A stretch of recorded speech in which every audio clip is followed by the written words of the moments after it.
Tea welcome back to my channel Rohini vlogs.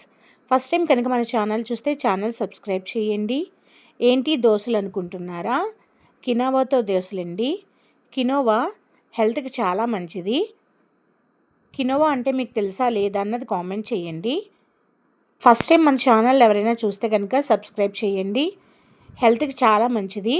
కినోవాతో దోశలు అయితే చాలా బాగుంటాయి. హెల్త్కి చాలా మంచిది. ఈ దోశల్లో కాంబినేషన్ అయితే నేను ఈరోజు టమాటా చట్నీ చేశాను. రెసిపీస్ అయితే ఇందులో ఉంటాయి, ఒకసారి అయితే చూడండి. ఇప్పుడు మనం ఈ దోశలు ఎలా చేసుకోవాలన్నది చూద్దాము.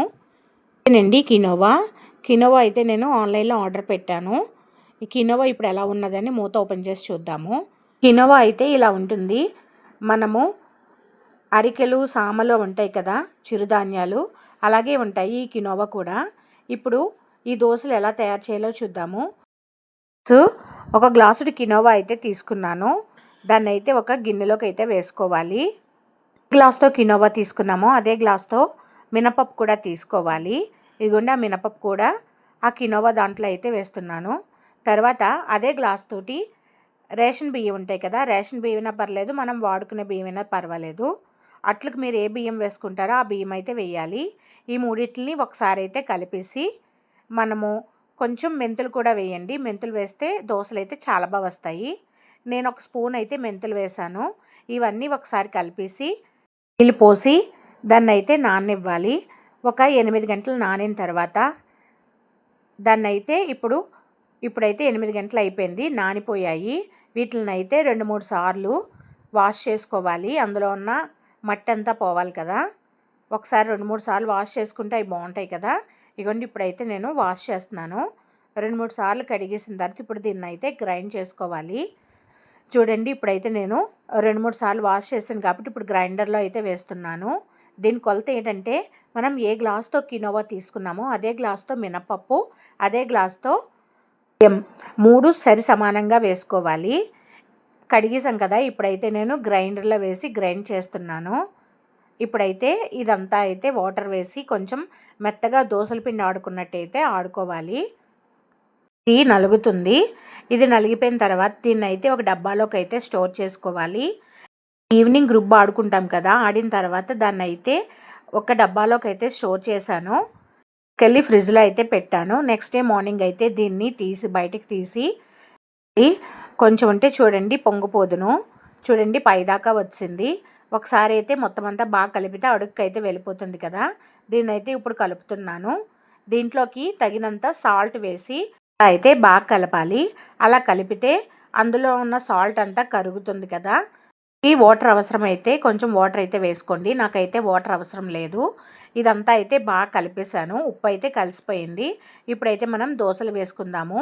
ముందుగా అయితే పెనం వేడి చేసుకుని దాని మీద అయితే ఒక గెరిటెడు పిండి వేసి మొత్తం అంతా అయితే స్ప్రెడ్ చేస్తున్నాను.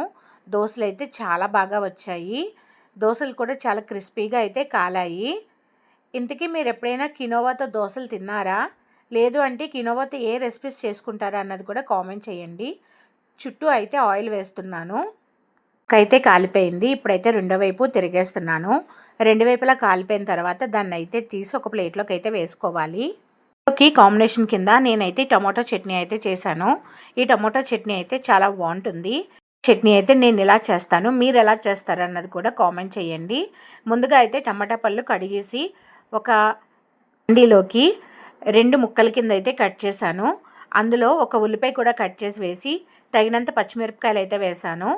ఇందులోకి ఒక 3 స్పూన్లు ఆయిల్ అయితే వేసి పొయ్యి మీద అయితే పెట్టాలి. ఇదంతా అయితే బాగా మగ్గాలి. అయితే మగ్గించాను. ఇది మగ్గిపోయిన తర్వాత ఒక మిక్సీ జార్ తీసుకుని దాంట్లోకి ఇవన్నీ వేసేసి దానికి సరిపడ్డ సాల్ట్ అయితే వేసాను. ఇప్పుడైతే గ్రైండ్ చేస్తున్నాను. ఇప్పుడు మిక్సీ చేస్తాను. మిక్సీ చేసిన తర్వాత చట్నీ అయితే ఇలా ఉంది. దీంట్లోకి పోపు కోసం చిన్న బాండీ పెట్టి అందులో కొంచెం ఆయిల్ వేసాను. టమాటా చట్నీలోకి పోపులో వెల్లుల్లిపాయలు వేస్తే చాలా టేస్టీగా ఉంటుంది చట్నీ. ఇందులోకి ఆవాలు, జీలకర్ర, ఎండుమిరపకాయలు వేసి పోపు అయితే వేగుతుంది. పోపు వేగిపోయిన తర్వాత చట్నీలోకి అయితే వేసి మొత్తం అంతా అయితే చట్నీ కలిపాను. ఈ టమాటా చట్నీ అయితే చాలా టేస్టీగా ఉంటుంది. ఇప్పుడు అట్లయితే వేయడం అయిపోయింది కదా, అట్లోకి చట్నీ వేసుకుని తింటే కనుక చాలా బాగుంటుంది. Healthy recipe. కినోవా అన్నది మన ఆరోగ్యానికి చాలా మంచిది. మనం తినే దాంట్లోకి కినోవా అన్నది యాడ్ చేసుకోండి. ఇలా దోసల్లోనే కాదు, మామూలుగా రైస్ కింద కూడా ఈ కినోవా అయితే వండుకోవచ్చు. కిచిడీ కూడా చేసుకోవచ్చు. దోస ఎలా ఉందన్నది కూడా కామెంట్ చేయండి.